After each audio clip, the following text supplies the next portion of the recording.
바울은 복음을 깨달은 다음에 그전에는 교회를 박해하고 또 성도를 박해하는 것을 당연히 여겼어요. 그러다가 예수를 다메섹에서 딱 만나게 되죠. 당신은 누굽니까? 그러니까 그때 뭐라고 그래요? 내가 박해하는 예수다. 그러니까 그 이야기를 딱 듣고 접한 다음에 지금 바울의 인생 속에 자기가 생각했던 모든 것들이 다 뒤집어져요. 그리고 그가 결단을 내린 게 뭐냐면 내가 그토록 박해했던 것이 참이고 내가 거짓으로 알았던 것들이 진리였다는 것을 알게 돼요. 그리고 그의 인생 속에 결단을 내리기를 내가 내 목숨을 다하기까지, 나의 사명을 다하기까지, 달려갈 길 다 마칠 때까지 라고 하는 그런 목표를 정하게 되죠.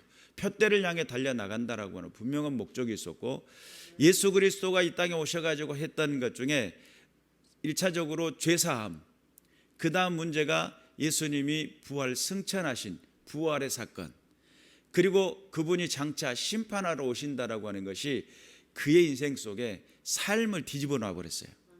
대부분의 많은 사람들은 예수님이 내게 은혜 주셔서 나는 복받은 사람이야, 나는 하나님의 자녀된 백성이야 라고 하는 그런 개념은 알고 있지만 인생 속에 그 중요하고도 놀라운 사건이 내게 이루어졌을 때 내가 그 일이 진짜 참이고 아직도 모르는 사람이, 죽어가는 사람이 있다면 내가 그 일을 위해서 내가 열심을 내봐야지 라고 하는 이런 결단을 내리는 사람들이 사명자예요. 그런 사명자들이 점점 줄어져가는 이 세대이죠. 그래서 이제 신학교도 지금 미달되고 있는 그런 상황들이죠. 젊은 세대들이 점점 자기중심적으로 자기의 계획적으로 인생을 살아가고 있는 그런 시대이기도 합니다. 어찌됐든 간에 바울은 한번 깨달은 다음에 그 인생 속에 전부를 들였어요. 시간, 물질, 그리고 또한 자기의 인생에 남겨진 모든 것들, 자기가 지금까지 알았던 모든 것들을 다 배설물로 여겨버려요. 그리고 뭐라고 그래요? 그리스도를 아는 그 존귀함에 자기가 아는 그 모든 걸 다 배설물로 여기고 오직 내 몸에 그리스도만이 존귀케 되기를 원한다 라고 하는 그런 이야기들을 하게 되죠. 그게 바울 목사님이 가졌던 모습인데, 오늘 바울은 무슨 이야기를 하냐면 기도를 계속하고 그래요. 자, 기도는 믿음의 다른 모습입니다. 아니, 기도가 믿음하고 무슨 상관이 있게요? 기도는 믿음과 연관성이 엄청 강합니다. 그래서 믿는 사람이 하는 것이 뭐예요? 기도입니다. 그래서 기도를 계속한다라고 하는 이 계속이라고 하는 단어가 그 단어의 의미 속에 뭐뭐에 대해서 진지하다 이런 뜻이 있어요. 그리고 또한 인내하다, 끈질기게 성실하다. 성경의 사도행전 1장 14절 그 이하에 예수님을 따르던 여인들, 그 다음에 제자들, 어머니 마리아, 예수님의 어머니 마리아와 그의 형제들, 그리고 거기에 함께 모였던 120문도, 그 사람들은 뭐 하는 사람들이에요? 예수님의 약속을, 예수님 승천하신 것을 보았고 예수님이 약속하시잖아요. 약속의 성령이 너에게 올 때까지 너희는 예루살렘 성전을 떠나지 말라는 그 부탁을 받고 예루살렘 성전에 남아가지고 뭐를 하죠? 저녁 기도에 힘썼다. 기도에 힘썼다라고 하는 장면이 14절에 나타나는 말씀인데, 그래서 성령이 강림하실 때까지 예수 그리스도께서 명령하신 것을 할 때에 그 약속이 이루어지고 성취되어질 때까지 어떻게 해야 된다는 거예요? 계속적으로. 그래서 기도는 항상이라는 개념을 함께 가지고 있습니다. 그래서 데살로니가 전서 5장에서는 그렇게 이야기하잖아요. 쉬지 말고 기도하고. 쉬지 않고 어떻게 기도할 수 있냐라고 했을 때 정말 믿음을 가지고 전심으로 하나님 앞에 엎드릴 줄 아는 그런 믿음을 가지고 주의 뜻을 구할 줄 아는 사람들은 안 지나서나 어느 상황에 처했든지 어떤 상황이든지 간에 하나님을 향한 기대감, 이 기대의 끈을 놓지 않는 것이 기도이기도 합니다. 하나님, 오늘도 내 발걸음을 인도해 주세요.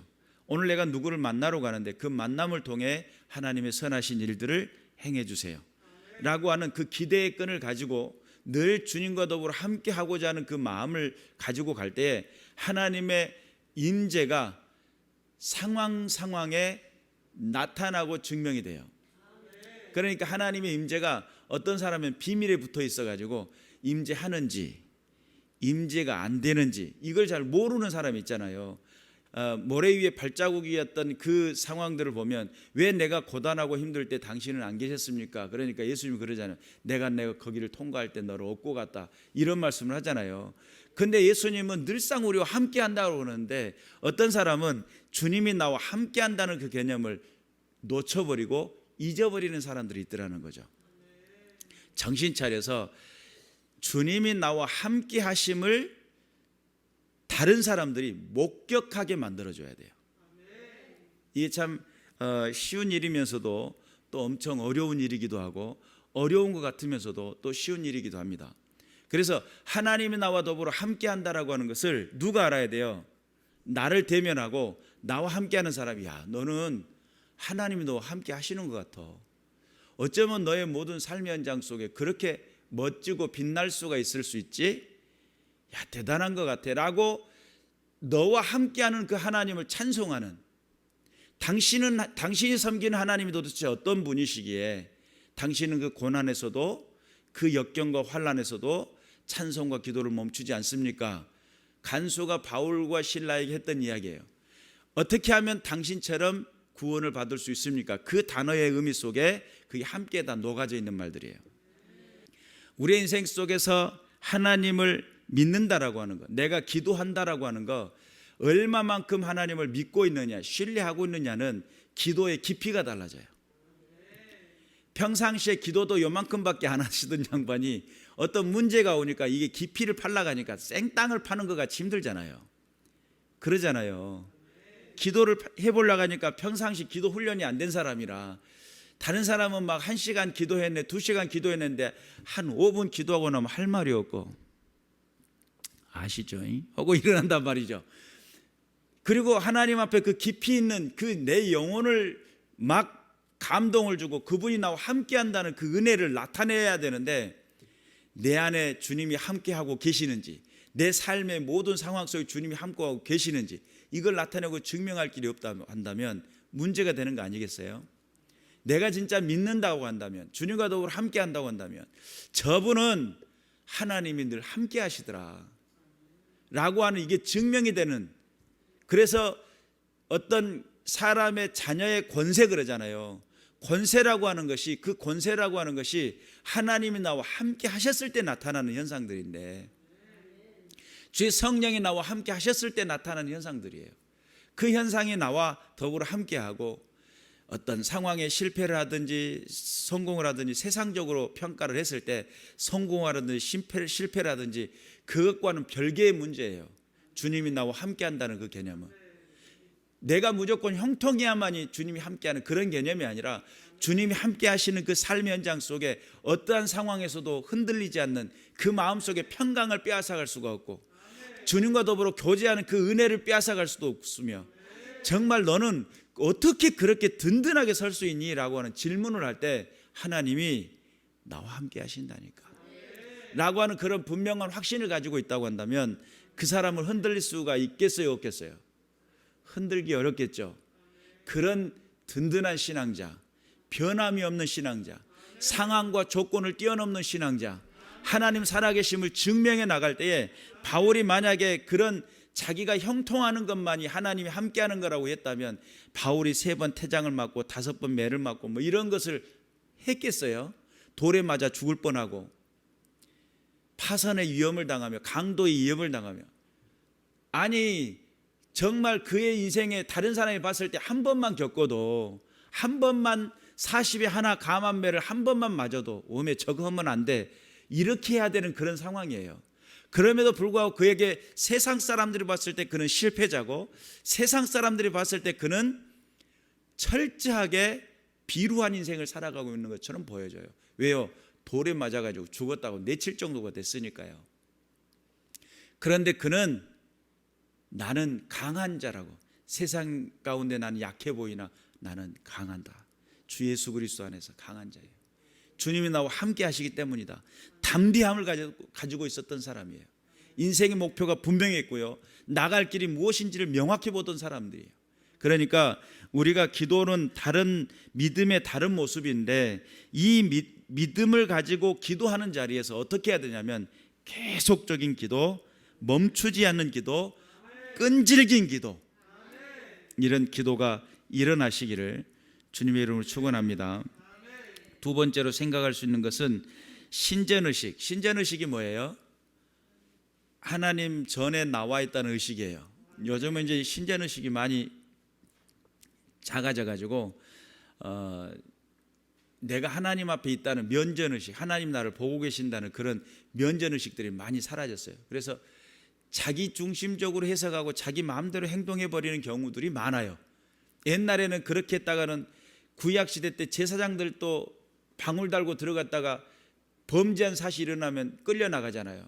방울 소리가 난지 안 난지, 왜 죽었구먼 끄집어내라, 잡아당겨, 왜 줄 매달고 들어가요? 성전에 들어갈 때 그만큼 두렵고 떨림으로 들어갔던 곳이 성전이고, 하나님 전에 나간다라고 하는 것은 이사야 선지자도 하나님 앞에 딱 섰을 때 화로다 나여 망하게 되었도다. 내가 죄악 중에 살며 죄를 먹고 살던 내가 거룩한 하나님을 뵙게 되었다라고 하는 고백을 하잖아요. 그런 측면에서 보면 하나님 앞에 산다라고 하는 것이 얼마나 중요한데, 요즘은 하나님 앞에 있다는 생각을 잘 망각할 때가 많아요. 그리고 내 편의대로 신앙생활을 하는 거예요. 예배 시간에도 하나님 앞에 예배 드린다는 생각이 아니라 시간을 때우고 있는 개념을 가지고 있는 사람들 많아요. 그럼에도 불구하고 나와 있는 것에 축복합니다. 하나님 앞에 예배하는 자리라도 나와 있어서 거기에 부스러기라도 집어 잡수시기를 간절히 축원합니다. 그것도 안 되면 그 성가신 문제죠. 자, 어찌됐든 간에 이 신전의식을 가진 예배자의 태도는 감사를 더해야 된다는 거예요. 예배자뿐만 아니라 기도자의 태도는 감사를 더해야 된다. 기도에 무엇으로 깨어있으라? 감사함으로 깨어있으라. 감사다라고 하는 유카리스티아라고 하는 이 단어는 하나님에 대한 예배의 한 행위로서 감사한 말이라는 거예요. 또는 감사를 드림인데 하나님 앞에서 예배하는 행위 중에 한 가지라는 거죠. 그러니까 기도에 감사를 더하라는 것은 기도가 어떤 개념이라는 것을 가지고 있어요? 예배라는 개념을 가지고 있어요. 하나님 앞에 기도한다고 할 때 하나님 앞에 기도하는 자들의 모습이 어떠한 상황에서도 정말 세상 말로 정말 추한 좀 더러운 일을 막 시궁창에서 삽질하고 있는데 그것을 내가 그 가운데 어떻게 이게 기도고 예배일 수 있냐라고 하는데, 그런 개념의 행위가 아니라 이 마음가짐 안에서 하나님 앞에 내게 호흡을 주시고 내 삶에 재능을 주시고 내 인생의 길이 되어주신 그분을 생각하며 하나님 앞에 세속적이고 세상적인 것으로 섞어가지고 하는 것이 아니라 철저하게 하나님을 바라고 하나님을 사모하는 마음에 그 기대의 끈을 놓지 않았을 때, 체념이라고 하는 것은 기대의 끈을 놓는 거라고 그랬죠. 그런데 내가 믿음을 갖는다라고 하는 것은 그 기대의 끈을 놓지 않았다는 거예요. 하나님은 위대하시다. 전지전능하시다. 하나님은 나와 함께 하신다. 너희들이 나를 뭐라고 부른다 하더라도 나는 하나님을 섬기는 사람이야 라고 하는 그런 확실한 믿음들이 여러분의 삶의 현장 속에 일어나시기를 주님의 이름으로 축원합니다. 그리고 또한 깨어있으라라고 하는 이 단어가 감사로 깨어있으라는 건데, 정신 차리다, 경계하다, 주의하다 이런 뜻을 가지고 있어요.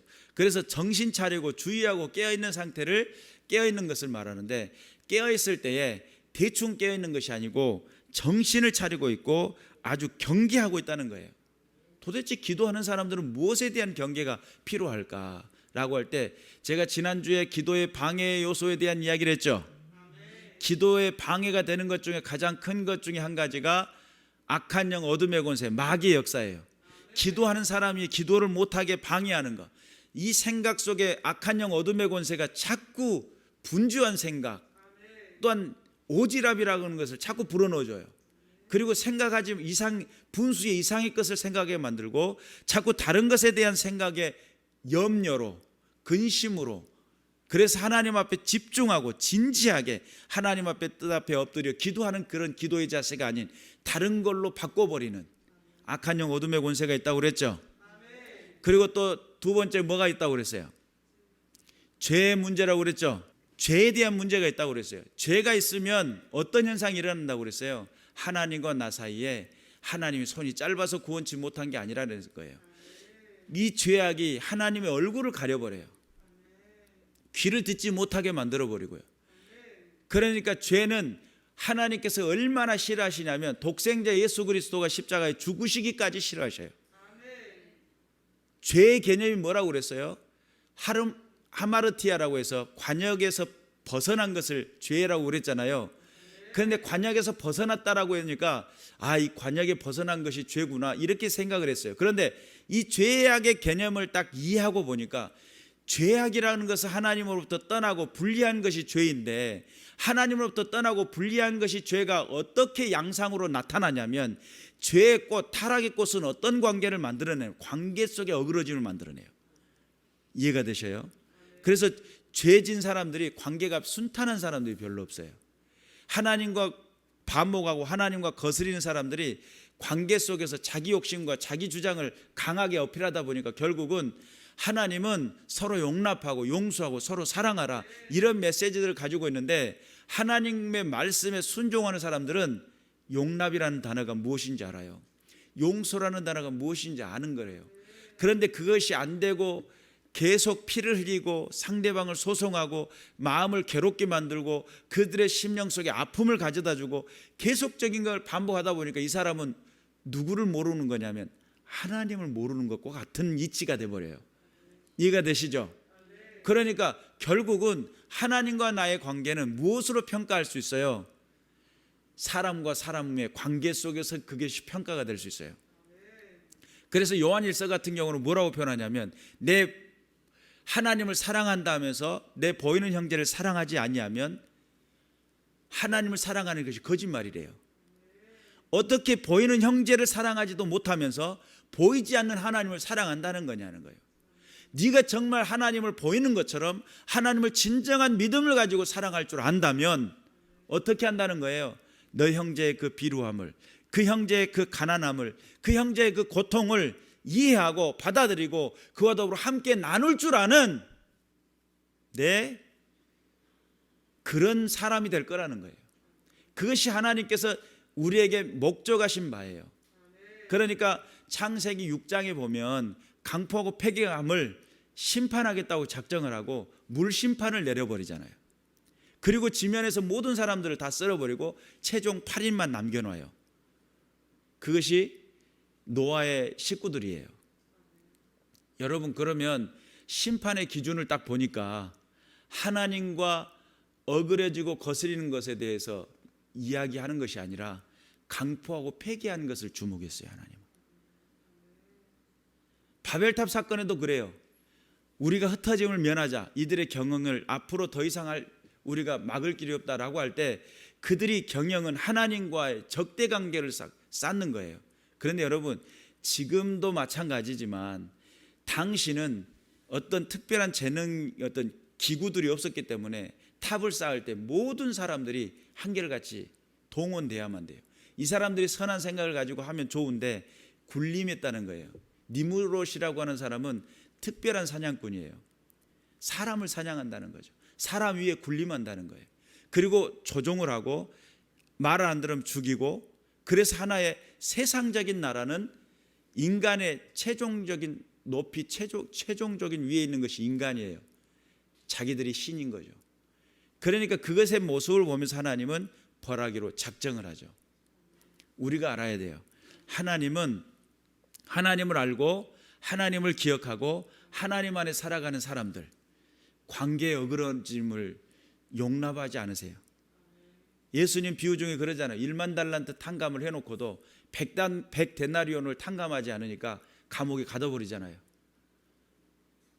예수님 비유 가운데 그래요.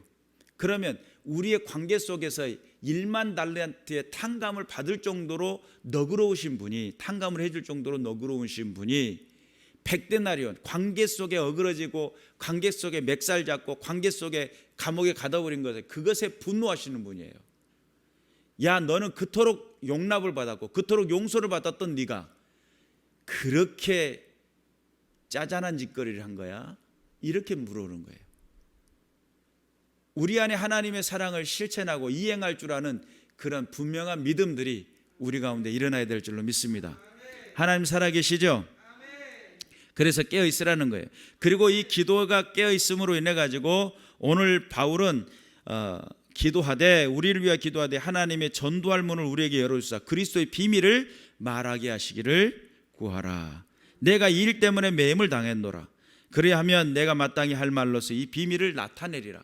그러면 뭔가 비밀이 있어서 뭔가 좀 감춰진 것 같은 그런 느낌을 받잖아요. 비밀이니까. 그리스도의 비밀이라는 거예요. 제가 서두에 말씀을 드렸어요. 예수 그리스도가 죄사함의 권세를 주었고 부활 승천하셨고 다시 재림하신다라고. 이게 복음이에요. 당시 바울이 외쳤던 메시지들이란 말이에요. 그러면 이 비밀을 알게 하기 위해서 그런 노력을 했다는 건데, 이게 이론적으로 설명을 하면 야, 예수님이 너를 위해 죽으셨대. 왜? 그렇게 물어볼 수 있겠죠. 너 죄 지었잖아. 내가 언제? 이렇게 물어볼 수 있잖아요. 죄의 개념이 나와 상관이 없다고 생각을 했고, 나를 용서한다니까 도대체 내가 왜 용서를 받아야 되는지 알 수도 없었던 나예요. 그리고 내가 누구 것을 훔쳐본 적도 없고 누구에게 거짓말 해본 적도 없고 정직하게 살던 나라고 생각을 했던 그런 상황인데도 불구하고 성령 하나님이 딱 맞이하고 나니까 성령의 내주하심을 통해서 내 자신을 딱 보게 되면 뭘 보게 되냐면, 그렇게 가정하고 추억할 수 없는 하나님과 관계없는 인생 자체가 비린내가 온 천지에 진동해 버린 거예요. 그리고 그런 세상의 죄악의 비린내가 그렇게 심하게 난다는 것을, 내가 그렇게 추하고 더러웠다는 것을 알게 되는 순간 어떻게 되냐면, 나는 죄인입니다 라는 고백에 들어서게 되는데, 여기서 이제 도덕적이고 윤리적인 개념을 포함을 하고 있지만 이것으로 그 죄를 다 설명하기는 어려워요. 그런데 나중에 하나님 앞에서 구원받은 믿음의 백성들이 하나님을 아는 사람들을 어떤 모습이 되어야 되냐면, 만남과 관계 속의 도덕과 윤리를 포함한 그것보다 더 숭고한 자기 희생이라고 하는, 나를 사랑하는 것 같이 내 이웃을 사랑하게 되는 숭고한 정신에 도달하게 되는, 단순히 도덕적이고 윤리적인 수준이 아닌 더 깊이 있는 희생을 통한 구원이라고 하는 그런 개념까지 들어가게 되는데, 이 그리스도에 대한 비밀을 이론적이고 또한 설명해 가지고 믿어지기가 어려우니까 바울은 무슨 이야기를 하냐면 우리를 위해서 기도하라는 거예요. 그리고 고린도전서 1장 20절에 지혜 있는 자가 어디 있느냐, 선비가 어디 있느냐, 이 세대의 변론가가 어디 있느냐, 하나님께서 이 세상의 지혜를 미련하게 하신 것이 아니냐, 하나님의 지혜에 있어서는 이 세상이 자기 지혜로 하나님을 알지 못하므로 하나님께서 전도에 미련한 것으로 믿는 자들을 구원하시기를 기뻐하셨도다. 십자가의 도가 멸망하는 자들에게 미련한 것이요 구원을 받는 우리에게는 하나님의 능력이라는 거예요. 그러니까 우리가 이론적으로 설명하려다 보니까, 예수를 이론적으로 설명하려다 보니까 세상 사람들이 뭐라고 하냐면, 미련 밤탱이, 너 임마 복음을 믿느니 내 주먹을 믿어라, 이렇게 이야기한다는 거죠. 그것이 진짜 이성적으로 합리적으로 깨달아진다는 것이 참 신기하다, 신기해. 너는 진짜 어떻게 그런 신기한 짓을 하고 있는지 모르겠다, 이렇게 생각을 했다는 거죠. 그런데 예수 그리스도를 믿는, 그 안에서 구원을 알고 하나님 나라를 보는, 하늘길을 바라보고 믿음을 가졌던 신앙자들은 무슨 고백을? 이건 하나님의 능력이다. 그 하나님의 능력을 증명하기 위해서는 뭐가 필요하냐면 기도가 반드시 필요합니다. 그래서 기도에 계속적인 끈을 놓지 않고 계속적인 기도를 해야 되고, 기도하는 중에 감사를 더해가지고 기도하되 정신 차려서 깨어서 기도를 해야 됩니다. 그 기도는 단순히 내 개인을 위한 기도가 아니라 중보를 위한 기도이고 전도를 위한 기도예요. 우리가 이제 11월 19일 날 행하려고 하는 그 모든 그것도 마찬가지예요. 깨어서 정신 차리고 기도를 해야 돼요. 우리가 생각했던 관계 속에서 그냥 재미로, 또한 어떤 사람은 그냥 뭐가 하는지 궁금해서 이런 식의 관계로 시작할 수도 있어요. 그런데 그것이 생명으로 연결되는 건 다른 문제예요. 영혼이 살아나는 문제는 다른 문제이기 때문에요. 아무리 멋있는 강사, 능력 있는 강사, 세상에서 유명한 강사가 왔다 하더라도 그의 마음속에 기대감이 없고 그냥 재미삼아 와가지고 성령이 도와주시지 않으면 죽을 쓰고 갈 수 있어요. 그럼 우리는 뭐 해야 돼요? 죽 먹으면 되죠.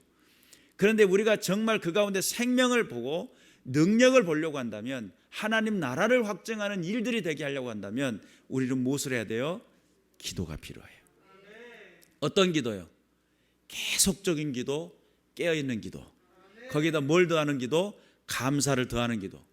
자, 그러면 감사를 더하는 기도 가운데 한번 예를 들자면 이런 겁니다. 하나님, 우리가 11월 19일 날 우리가 새생명 초청잔치를 하는데 그들에게 생명을 더해 주실 것을 믿고 감사합니다. 그들이 영원히 살아날 것을 기대하며 감사합니다. 그들의 심령 속에 하나님을 만나고 경험하며 하나님은 살아계셨다 고백하는 그런 기도가, 그런 외침이 일어날 것을 믿고 감사합니다. 그렇게 기도를 하는 거죠. 그리고 또 그 가운데서 우리는 어떻게 보면 이제 사마리아 여인처럼 와보라 그 외친 자들이잖아요. 와보라 그랬는데 네가 와보라 해서 믿는 것이 아니고 내가 보니 그는 그리스도라고 믿을 수 있는, 우리의 외침에 내가 가려져 가지고 주님께 영광 돌리는 것을 가려져 있는 내가 아니라 나는 무엇만 하는 거예요. 세례 요한이 신랑과 신부를 만나게 해주는 중매쟁이와 같은, 딱 만나게 했는데 중매쟁이가 걷기어가지고 신부가 이쁘다고, 나는 그 중매쟁이인데 신부가 이쁘니까 내가 가로채야지. 이건 도둑놈이잖아요. 신랑과 신부를 만나게 해줘야 되는 거잖아요. 지금 새로 초청받는 사람들을 내가 중간에서 끼어가지고 어떻게 하는 것이 아니라 하나님이 그를 더불어 만나 주옵소서. 평생의 자랑이 되어 주옵소서. 정말 하나님 살아계심을 나타내고 증명할 수 있는 믿음의 역사가 나타나게 해 주옵소서 라고 하는 그런 영적인 깨어있는 기도, 그런 기도가, 그런 중보의 기도가 뭘 하게 되냐면 생명을 살리게 되고 심령 가운데 그리스도의 복음을 증명케 하는 역사로 드러나게 된다는 사실을 믿으시기를 주님의 이름으로 축원합니다. 그래서 십자가의 도가 멸망할 자들, 세상 사람들에게 미련해 보여요. 어리석어 보여요. 그러나 우리에게는 능력이 돼야 됩니다. 우리가 지금 그 모든 과정을 만들어가는 과정 중에 하나님 능력으로 역사해 주옵소서. 살아계신 역사를 증명케 하여 주옵소서. 끊임없이 믿음의 도전과 공격적인 신앙과 믿음을 가지고 악한 영 어둠의 권세를 대적하고, 공격적인 믿음이라 했더니 막 사람들에게 막 공격해가지고 그런 게 아니에요. 악한 영 어둠의 권세를 대적하고 모든 믿음의 사람들과 함께 더불어 함께하는, 사랑으로 매는 것에 사랑하기 앞장서고 어둠의 권세는 대적하고 무찌르고, 그래서 주님의 살아계심을 증명해 나가는 저와 여러분 되시기를 주님의 이름을 축원합니다. 기도하겠습니다.